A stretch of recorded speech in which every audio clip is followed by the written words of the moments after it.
le MAC Culture. Anne Lépine. Bonjour à tous. Aujourd'hui dans le MAC Culture, direction Carquefou, à l'occasion des 25 ans du bâtiment du Fonds régional d'art contemporain, le FRAC des Pays de la Loire. Comme souvent pour un anniversaire, ces 25 ans sont l'occasion pour le FRAC de faire mémoire du passé, mais également de se tourner vers l'avenir. Ainsi, l'exposition inédite Tempus Fugit, qui se tient jusqu'au 4 janvier 2026, rassemble des œuvres de la collection acquises en 2000 et 2025 pour créer un dialogue inattendu entre deux époques en lien évidemment avec l'architecture du lieu. Pour nous parler de ce bâtiment original qui souffle ses 25 bourgies et nous présenter cette exposition Tempus Fugit, je reçois alors dans le MAC Culture en studio Claire Stabler, qui est directrice du FRAC et également commissaire de cette exposition, Julien Gorjard, qui est artiste peintre et dont l'une des œuvres est présentée dans cette exposition, et Jean-Claude Pondeville, l'architecte du bâtiment, qui a la gentillesse d'être en ligne avec nous aujourd'hui. Bonjour à tous les trois. Bonjour. Bonjour. J'aimerais, Claire Stabler, qu'on commence par vous, que vous peut-être vous resituez pour nos auditeurs. Qu'est-ce que c'est que finalement, quelle est la mission d'un fonds régional d'art contemporain, un FRAC? Parce que je ne suis pas certaine que tout le monde sache évidemment ce que c'est qu'un FRAC. Bonjour à tout le monde. En tout cas, merci beaucoup pour l'invitation. J'ai une collègue à Marseille, puisqu'il faut savoir qu'il y a 22 FRAC en France, donc chaque région a un FRAC, qui aime bien dire les FRAC sont un peu des musées pas comme les autres. En tout cas, c'est vrai qu'on a une spécificité française, je crois, comme institution. Et ce sont des modèles qui ont été créés au début des années 80 pour à la fois amener de l'art national, international en région, mais également soutenir la création dans cette même région. Donc je pense que les FRAC, c'est vraiment à la fois la collection, qui est quelque chose de vraiment central, c'est ce qui nous constitue, c'est notre socle, donc c'est des œuvres qui sont acquises année après année, qui constituent ce fonds. Et ensuite, nos missions, c'est de diffuser cette collection, de la rendre accessible au plus grand nombre et dans des endroits aussi où souvent l'art contemporain ne va pas, et que ce soit à la fois effectivement dans notre environnement tout proche et un peu plus loin, de façon un peu plus lointaine dans la région, mais aussi ailleurs en France et parfois sur l'échelle internationale. Et c'est aussi médiatiser cette collection, en tout cas, encore une fois, la rendre accessible, créer du contenu, créer les événements et les rencontres possibles entre ce fonds, ces œuvres et notre public. Alors aujourd'hui, vous fêtez les 25 ans du bâtiment du FRAC, donc qui est situé à Carquefou. En 2000, c'était la première fois qu'une région équipait son FRAC d'un édifice spécifique, parce qu'auparavant, le FRAC, par exemple, des Pays de la Loire, il résidait à l'abbaye de Fontevraud. En quoi est-ce que finalement c'était novateur et est-ce que ça a changé la mission du FRAC d'avoir son propre bâtiment? Parce que vous disiez, vous êtes un musée pas comme les autres, donc le fait d'avoir des bâtiments, ça stabilise un peu les choses. D'une certaine manière, oui. C'est vrai qu'il y avait, je pense, il y avait à ce moment-là peut-être une petite hésitation d'un point de vue, j'allais dire, national sur comment les FRAC devaient évoluer. C'était des institutions nomades qui se déplaçaient. Nous, le FRAC des Pays de la Loire était à Fontevraud, mais il a aussi été à Clisson, puis il a été à Saint-Nazaire, et puis ensuite il était dans le centre de Nantes. Donc il y avait vraiment ce questionnement. Et en même temps, la collection grandissant, les missions devenant de plus en plus nombreuses, il fallait un endroit, un écrin, et aussi quelque chose d'assez protecteur, j'ai envie de dire, justement pour ce fonds et pour aussi stabiliser le travail des équipes. Donc c'était à la fois une manière un petit peu de passer à l'âge adulte peut-être pour les FRAC, et en même temps c'était aussi le début d'une nouvelle aventure, quoi. Je pense que ça permettait de nouvelles choses finalement, et ça permettait aussi de se projeter de façon plus stabilisée effectivement vers l'avenir. Et donc aussi aujourd'hui, nous en tout cas, on est dans cette lancée-là, c'est-à-dire d'avoir à la fois un bâtiment, de pouvoir rayonner depuis notre bâtiment, mais de ne pas oublier que notre mission, encore une fois, c'est vraiment de diffuser notre collection. Jean-Claude Pondeville, vous êtes l'architecte, c'est vous à qui avait été confié, enfin en tout cas qui avait remporté le concours, parce que je pense que c'était un concours, donc le fait que ce soit une première en France, comme je le disais là, le fait que le FRAC est véritablement un bâtiment, quand vous avez répondu au concours, c'est quelque chose qui vous a fait peur ou au contraire qui vous a stimulé? Plutôt stimulé. Plutôt stimulé. Oui, en effet, le site déjà m'intéressait. C'est un site C'est ça. au Est-ce que vous musée. pourriez peut-être le décrire un petit peu à nos auditeurs? Parce que je ne sais pas si tout le monde est déjà allé sur le site de Carquefou. C'est un bâtiment qui se situe au milieu d'une clairière. Un bâtiment imposant puisque c'est presque un supermarché. Enfin, bien que les réserves soient en sous-sol, il y a une grande salle de présentation des œuvres, une administration, une bibliothèque. J'ai essayé de le scinder en deux parties, les traverser d'un bout à l'autre par un trait de lumière. Et surtout, ce que je voulais essayer, c'est de le raccrocher au paysage, ne serait-ce que par son matériau. Il est recouvert d'un bois bakélisé, ce qui fait que il n'est pas trop agressif. Et surtout, j'ai recherché une architecture assez minimale pour ne pas trop s'imposer au regard des artistes qui auraient à s'y installer autour ou à l'intérieur. Un grand atelier, la salle d'exposition, où on peut imaginer beaucoup de choses sans être gêné, je crois, par l'architecture. Très important. C'est un bâtiment qui est fait pour des artistes et pas pour exprimer l'ego d'un architecte. Justement, j'allais vous demander un petit peu quel était le cahier des charges, parce que finalement, c'est assez complexe comme bâtiment, parce qu'il doit avoir, j'imagine, des conditions assez techniques pour entreposer des œuvres, les préserver, parce que les œuvres, elles ont peur de la lumière, elles ont peur du changement climatique, enfin, on sait très bien qu'elles sont très fragiles, hein. Et en même temps, comme vous le disiez, l'idée, c'est de magnifier les œuvres qui vont être présentées dans ces murs. Voilà, le cahier des charges techniques, c'était surtout au niveau des réserves. La climatisation, l'absence d'humidité, le traitement de l'air, etc. Éviter les champignons, le problème est surtout là. Après, bien sûr, c'est une sécurité minimale au niveau des salles d'exposition, mais c'est surtout au niveau des réserves. La lumière, il en faut quand même. On est face à des œuvres contemporaines qui ont besoin de lumière, mais on va pouvoir la moduler. À l'intérieur des coques qui s'ouvrent sur le nord, des rideaux permettent de faire le noir ou de laisser rentrer la lumière, plus ou moins, selon les besoins de l'exposition ou de l'installation. Et finalement, vous, qu'est-ce qui vous avait donné envie à l'époque de répondre à cet appel d'offres? Le sujet, déjà, travailler pour les artistes m'a toujours passionné. La scénographie, le musée, l'exposition, le théâtre, ce sont des sujets qui m'ont toujours passionné. Je ne sais pas pourquoi, mais j'ai toujours été attiré par cela. Un architecte, c'est un artiste à sa manière. Peut-être, mais en tout cas, travailler, construire un environnement pour des artistes, mettre en valeur l'œuvre d'artiste m'a toujours passionné. Et je dois dire que c'est vrai qu'au FRAC, on constate, on est les témoins jour après jour de l'attachement que les artistes peuvent avoir de ce lieu et des très belles expositions qui sont nées vraiment de la rencontre entre cet espace et à un moment donné, évidemment, la créativité d'un artiste. Mais ça remplit cette mission-là, ça, j'en suis convaincue. Aujourd'hui, en fait, donc les 25 ans du bâtiment, quel regard vous portez justement sur ce bâtiment aujourd'hui? Est-ce que vous referiez le même aujourd'hui? Oui, ça ne me gênerait pas. C'est un bâtiment qui est assez intemporel finalement. Il peut traverser les années encore, je crois. Il n'y a aucune excentricité formelle dans cet édifice, je pense. C'est un travail architectural qui est fait sur le détail, qui est très minimal. Voilà, je pense qu'il est assez intemporel. C'est vrai que l'échelle, en tout cas, est pour nous aussi quelque chose d'important et qu'on arrive à tenir, j'ai envie de dire, sans que ce soit extrêmement ambitieux, coûteux d'une certaine manière. Et le bâtiment aussi est un bon bilan carbone, comme on peut dire aujourd'hui. En tout cas, 25 ans plus tard, il remplit aussi, je crois, ce genre de problématiques qui peuvent se poser aujourd'hui sur des bâtiments coûteux en termes d'énergie. Alors évidemment, il y a des travaux qui sont faits pour l'isoler toujours un peu plus, etc. Sûr. Mais quand même, il est déjà conçu de façon à ce que ce soit vraiment viable. Il est assez compact, refermé sur lui-même, donc il n'y a pas de grande surface de façade, ce qui fait qu'on évite effectivement les dépenses, on réduit les dépenses énergétiques. Donc il vieillit bien, on va dire ça comme ça. J'espère.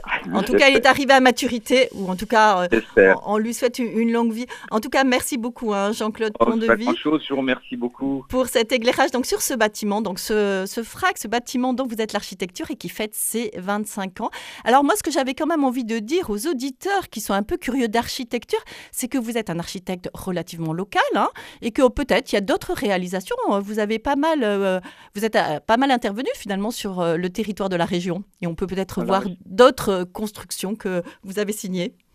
Dans le domaine des arts, il y a un théâtre, on se dit que j'aime beaucoup, parce qu'il est face à un quartier du 17 et 18e. Donc là, il y a la confrontation de l'architecture contemporaine à l'histoire. C'est un sujet qui m'a beaucoup intéressé.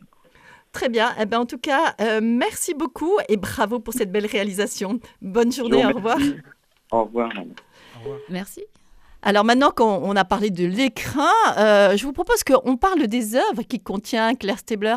Je le disais donc en introduction de ce MAC Culture. Vous avez choisi au FRAC de célébrer ces 25 ans du bâtiment par une exposition inédite, donc Tempus Fugit, qui fait dialoguer des œuvres qui ont 25 ans d'écart. Quel est le premier constat que vous faites quand vous regardez ces deux périodes par rapport aux œuvres et aux artistes ? C'est vrai que pour nous, encore une fois, la collection, c'est vraiment le socle, le point de départ, j'ai envie de dire, de presque chacun de nos projets. On a plus de 2000 œuvres, pour voir plus de 600 artistes qu'on conserve, qu'on connaît bien, donc ils sont catalogués. On peut d'ailleurs tout regarder sur le site internet Navigart, à travers le portail du site du FRAC.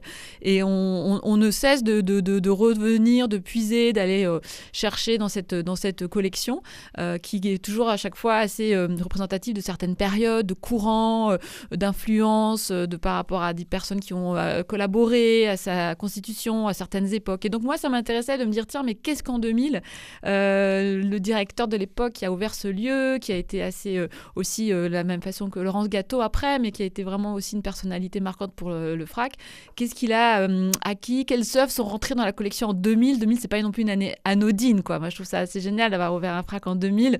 Je pense que vraiment, on avait cette espèce d'ouverture sur ce nouveau siècle. Et en regardant ça de plus près, en fait, on a pu constater qu'il y avait des artistes comme Dominique Gonzalez Foster, qui est aujourd'hui une artiste reconnue internationalement, mais aussi Sarkis, de la même manière, qui est un artiste qui fait une carrière incroyable, qui finalement résonnait assez bien avec les artistes qu'on avait pu, faire rentrer en collection en 2025, tels que le collectif Slavs and Tatars, qui s'intéresse aussi à toute géographiquement à la partie de l'Asie centrale, ou Jean-Pascal Flavien, qui est un artiste qui est né au Mans, qui a fait ses études à Rennes, mais qui vit depuis très longtemps à Berlin, qui est un peu sous les radars en France, et qui est très proche de Dominique Gonzalez Foster, qui, depuis très longtemps. Donc, en constatant ce genre de lien, de pont assez intuitif, j'ai envie de dire, on a commencé à essayer de construire cette exposition qui parle à la fois de l'espace, aussi de l'architecture, qui est un hommage aussi au bâtiment, et qui vient raconter aussi une histoire contemporaine, mais sous un filtre, encore une fois, très subjectif. Ouais. Parce que vous parlez de ces liens, mais finalement, c'est des liens que vous avez découverts a posteriori, ou c'est justement en essayant de monter cette exposition, vous vous êtes dit, tiens, mais celui-ci et celui-là, ou alors, parce que c'est des filiations, il y a... par exemple, l'achat des œuvres, est-ce qu'il y a un fil rouge Quand on a commencé à travailler sur l'exposition, les acquisitions 2025 avaient été faites. Donc, on avait cet ensemble. Donc, on aurait pu dire, tiens, on fait une exposition des nouvelles acquisitions. Ça pouvait aussi être un angle. Et après, on s'est dit, pourquoi on peut aussi regarder au départ, c'était plutôt de voir, mais qu'est-ce qui a été collectionné depuis 2000 qu'est-ce que la collection entre 2000 et 2025 Évidemment, ça englobe un nombre d'œuvres beaucoup plus large. Et c'est vraiment en commençant, en travaillant, en regardant un peu plus près et vraiment en allant voir dès le départ de qu'est-ce qui est entré dans la collection en 2000, que assez naturellement, j'ai envie de dire, à travers justement les personnalités que je viens de citer, moi j'ai senti des ponts évidents, mais qu'on n'aurait pas pu anticiper presque, entre ces deux moments qui sont finalement pas si éloignés, mais qui en même temps, on sait bien que en 25 ans, on a l'impression quand même qu'il s'est passé énormément de choses, quoi. Et donc c'est toutes ces questions-là qui ont émergé. Et surtout, Dominique Gonzalez Foster, pour moi, c'est vraiment aussi une artiste qui a théorisé en l'an 2000 le fait qu'on passait vraiment d'une époque où on se posait davantage la question du temps à la question de l'espace. Et donc, ça a déclenché aussi pour moi un peu ce projet. Et l'œuvre qu'on a, nous, de Dominique Gonzalez Foster, c'est une œuvre qui est en plus ancienne, des années 90. Peut-être que vous pourriez un peu la décrire. Enfin, c'est Oui. peut-être pas évident à la radio, toujours. Elle n'est pas évidente. Elle s'appelle Extrait de cabinet blanc. Dominique Gonzalez Foster, c'est une artiste qui, aujourd'hui, qui a exposé vraiment dans énormément d'endroits. Elle a été une seule femme française à faire le Turbine Hall à la Tate de Londres et qui vraiment est inspirée à la fois d'architecture, de cinéma, de culture de tropicale brésilienne, j'ai envie de dire, beaucoup dans son travail, et qui a fait des films, qui a accompagné beaucoup aussi l'artiste Christophe sur scène avec des displays pour ses concerts. Enfin, c'est une artiste aussi qui est assez multiple, assez pluridisciplinaire. Elle a fait de la performance, aujourd'hui elle fait des apparitions.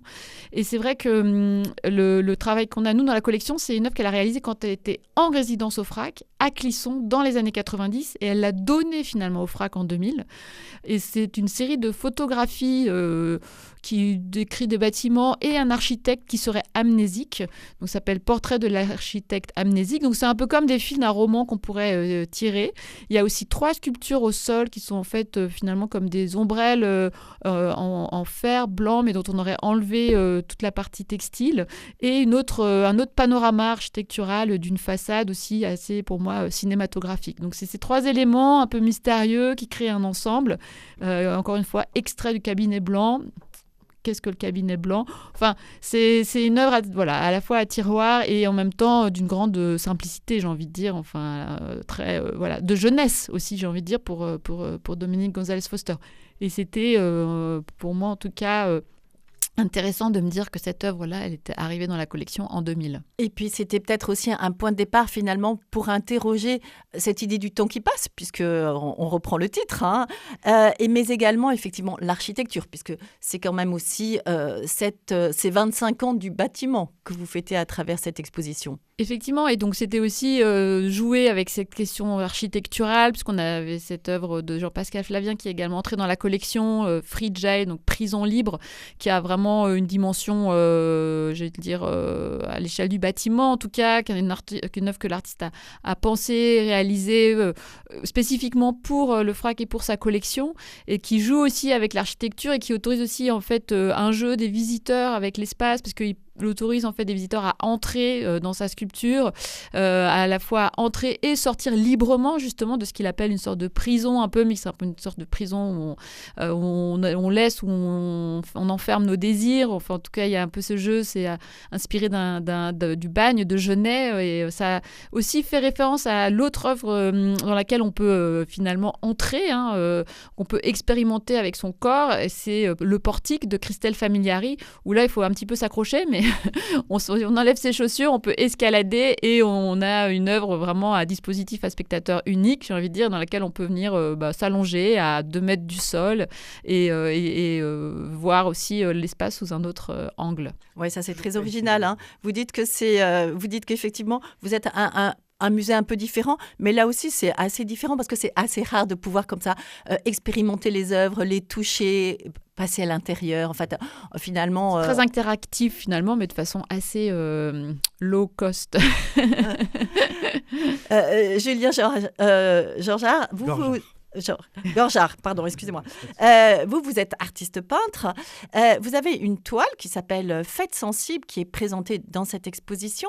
Mais alors, avant de parler un petit peu finalement de votre inspiration, de la manière dont vous travaillez et surtout de cette œuvre qui est présentée, j'aimerais savoir pour un artiste, qu'est-ce que ça représente d'avoir une œuvre qui rentre dans une collection d'un FRAC ? Eh bien, beaucoup de joie. Parce que c'est vrai que moi je suis dans la région depuis maintenant une bonne quinzaine d'années et c'est un peu le lieu emblématique de la région, le FRAC Pays de la Loire, et il y a quelque chose un peu comme une validation du chemin d'artiste, du parcours d'artiste, d'avoir une œuvre qui rentre en collection, donc non, je suis hyper content. Justement, je rebondis, on n'en a pas trop parlé, Claire Stabler, mais Julien Gorjard dit je suis de la région. C'est important aussi pour le FRAC de soutenir. On a compris qu'il y a la diffusion, mais est-ce qu'il y a aussi le soutien aux artistes locaux ? Bon, moi, depuis 3 années que je suis au FRAC, je suis devenue totalement ligérienne à 100%. Donc, évidemment, on soutient les artistes. Non, bien sûr, c'est important. Avec mon équipe, on a une attention quotidienne, hein, j'ai envie de dire, et puis ça nous intéresse. Et puis, on est content d'ailleurs de pouvoir être bien entouré, de pouvoir visiter des expositions, des ateliers, et puis effectivement, à travers nos différents dispositifs, activités, inviter des artistes qui vivent et travaillent en Pays de la Loire pour participer à la vie du FRAC. Donc, ce n'est, encore une fois, voilà, c'est vraiment amener l'art international en région, mais aussi avoir cette attention-là à la région. Et par ailleurs, moi, je pense que c'est ça qui est intéressant, c'est de créer cette émulation, de pouvoir justement permettre aux artistes qui travaillent à proximité du FRAC et à l'échelle de la région, de confronter avec des artistes qui arrivent, je sais pas, d'Asie, des États-Unis, de l'Europe un peu de façon plus large, et parce que c'est comme ça que aussi des rencontres peuvent se créer, et c'est plus intéressant que de rester entre soi, quoi. Julien Gorjard, moi, quand j'ai découvert votre tableau, celui qui est présenté en l'occurrence, là, c'est La Fête sensible, j'ai d'abord cru être face à une photo. Alors peut-être que, voilà, comme je le demandais tout à l'heure à Claire Stabler, c'est pas évident à la radio, mais est-ce que vous pourriez peut-être décrire pour nos auditeurs ce tableau et qu'est-ce que vous avez voulu exprimer à travers cette fête sensible ? Alors ce tableau, c'est un moyen format. Dans mes souvenirs, il doit faire à peu près entre 80 sur 100 cm. Donc c'est presque échelle 1 et on voit une jeune femme qui danse. C'est très graphique dans l'ambiance, c'est vraiment comme une fête, comme si c'était saisi par un spot rouge, et on voit juste un personnage qui est vraiment, je pense, replié sur soi, mais dans une forme de lâcher prise aussi, en pleine danse, et derrière il y a 2 corps qui sont entre figés et fantomatiques. Donc voilà, l'idée c'était j'avais besoin, moi en tout cas, je l'ai réalisé pour une exposition qui s'appelait Habiter le vide, donc il y avait aussi un rapport à l'espace, et j'avais besoin de trouver une sorte de réponse à comment habiter le vide, comment vivre un bâtiment qui pour moi aussi est dans une présence au corps, et donc voilà, j'avais envie par cette peinture représenter un peu ça, comment habiter un corps. Comment habiter un corps, mais dans cette idée de fête ? Oui, je parle, c'est un thème qui est récurrent dans mon travail, puisque la fête, ça a été quelque chose aussi. Moi, je suis DJ à côté, donc c'est important pour moi. C'est des espaces qui sont hyper importants, parce qu'on peut questionner les normes, trouver d'autres moyens d'être, c'est des formes d'hétérotopie. Mais c'est aussi des endroits où on peut se perdre si on se cadre pas soi-même. Enfin, moi, je me suis un peu perdu à un moment dans ma vie. Mais maintenant, je retourne dans la fête d'une autre manière et j'apprends à vivre la fête autrement. Et je crois que c'est des vrais espaces d'expression et des espaces politiques aussi. Enfin, il y a beaucoup de choses qu'on peut tisser autour de la fête. Et donc justement, ce tableau, La Fête sensible, vous vouliez exprimer l'idée de sensible aussi. La fête sensible, justement, c'est pour la question qui est peut-être plus large aussi dans mon travail. J'ai 2 parties dans mon travail. Une partie qui questionne un peu l'histoire familiale. Donc là, c'est vraiment un recul autour d'une sorte d'héritage de famille, de parcours transgénérationnel. Et j'ai un travail qui questionne plus le quotidien. Donc moi, mon quotidien, ce que je vis en ce moment, et c'est quelque chose qui est plutôt de l'ordre de l'émotion, de retrouver des sentiments, des sensations qui m'ont traversé. Et donc la fête sensible, c'est voilà moi ma manière maintenant d'habiter la fête, qui est plutôt une forme de sensibilité, où je veux aussi beaucoup lire d'essais qui traitent de la fête aussi. Enfin voilà, de comment ramener de la poésie, du politique dans la fête et la vivre autrement. Depuis le début de l'émission, on parle effectivement de cette exposition Tempus Fugit et qui est vraiment de faire dialoguer les œuvres. Alors aussi bien par rapport à leur forme plastique, j'allais dire, puisque tous les médiums pratiquement sont... il y a de la sculpture, de la vidéo et tout ça, mais également les époques. Alors par exemple, si on prend votre tableau, La Fête sensible, il est accroché au regard d'une sculpture d'Hélène de Lépine, qui date de 2022, d'un film de Demantas Narkevičius. Je vous laisse le dire, Claire. Demantas Narkevičius, oui. Voilà, c'est pas évident. Lituanien. Voilà, qui date de 2000, d'une installation de Nicolas Désé qui est de 2018. Ce dialogue, finalement, avec ces œuvres, Julien Gorjard, est-ce que vous trouvez que votre toile, finalement, elle résonne différemment? Ce que vous venez de nous expliquer sur cette fête sensible, est-ce que ça prend une autre dimension? Moi, je trouve qu'elle prend déjà, visuellement, graphiquement, par le fait qu'elle soit accompagnée par la sculpture de... J'ai oublié son... Nicolas Deshaies. Ouais, Nicolas Deshaies, où il y a vraiment un regard, un jeu autour du métal, de l'aluminium, et qui rajoute, je trouve, un côté très industriel à ma peinture. Et ça, j'aime beaucoup ce qui se passe. Et en même temps, il a ces formes très... qui s'imposent comme des douceurs, ces espèces de un peu sphériques, organiques. Et je trouve que ça fait écho à la fête sensible. Et j'aime beaucoup qu'elle soit mise en face à face avec cette vidéo, parce que les changements dans la vidéo créent comme s'il y avait des lumières qu'on rajoutait sur la peinture et créent du mouvement sur la peinture. C'est vrai qu'en général, il aime bien mettre des boules à facettes dans ses expositions. Exactement. Julien, bon, on l'a pas laissé mettre de boules à facettes, là, on aurait pu... Mais c'est vrai que la salle, elle se pense vraiment autour de la question de l'énergie. Enfin, moi, je voyais à la fois la grande salle, donc on appelle la salle Jean-François Tadei, qui était encore une fois sur les dialogues de temps, d'espace, l'architecture. On a une sorte de cadran avec Martine Van Vrej. Enfin, voilà, et effectivement, cette vidéo Énergie Lituania qui arrive en 2000 dans la collection de cet artiste lituanien et qui parle de l'avènement de l'électricité dans une sorte de monde comme ça post-soviétique, et aussi projette quelque chose d'extrêmement positif, ambitieux, et les sculptures qui font aussi radiateur en fait de Nicolas Deshaies. Enfin, il y avait quelque chose qui se passait sur les fluides, la circulation, et je trouvais que dans le tableau de Julien, il y avait quelque chose de l'ordre aussi de l'énergie, de la lumière, que parler de fête ou pas, mais voilà, c'était ces liens-là que je trouvais intéressants à ce moment-là. Un anniversaire, donc c'est souvent l'occasion donc de faire un bilan, ce qu'on a un peu fait, mais également de faire des projets. Alors on sait malheureusement que l'année dernière, pratiquement à la même époque, la région des Pays de Loire décidait de supprimer la plupart de ses aides à la culture. Comment vous voyez l'avenir du FRAC dans ce contexte, Claire Stabler ? Bon, nous, on sait que notre public ne nous lâche pas. On compte sur lui énormément, et évidemment aussi sur les artistes qui continuent à nous soutenir. Et on se projette avec des partenaires, des façons différentes de travailler. On essaye des trucs, en tout cas, et en art, il faut être toujours créatif. C'est ça. Notre Mag Culture touche à sa fin, donc merci beaucoup, Claire Stabler, directrice du FRAC Pays de la Loire, Julien Gorjard, artiste peintre, de nous avoir présenté cette exposition anniversaire Tempus Fugit. Alors, exposition qui se tient jusqu'au 4 janvier 2026 dans les bâtiments du FRAC à Carquefou. Alors, le bâtiment qui est derrière le théâtre de la Feurier, qui va réouvrir justement. Alors, c'est du mercredi au dimanche de 14h à 18h. Alors, c'est une exposition qui permet à la fois de voir autrement ce bâtiment, qui a été conçu par l'architecte Jean-Claude Pondevie, et de nous interroger sur ce dialogue permanent de l'art avec le temps qui passe. Tempus Fugit. Merci pour votre écoute, et à la semaine prochaine pour découvrir une autre actualité culturelle de notre région dans le Mag Culture.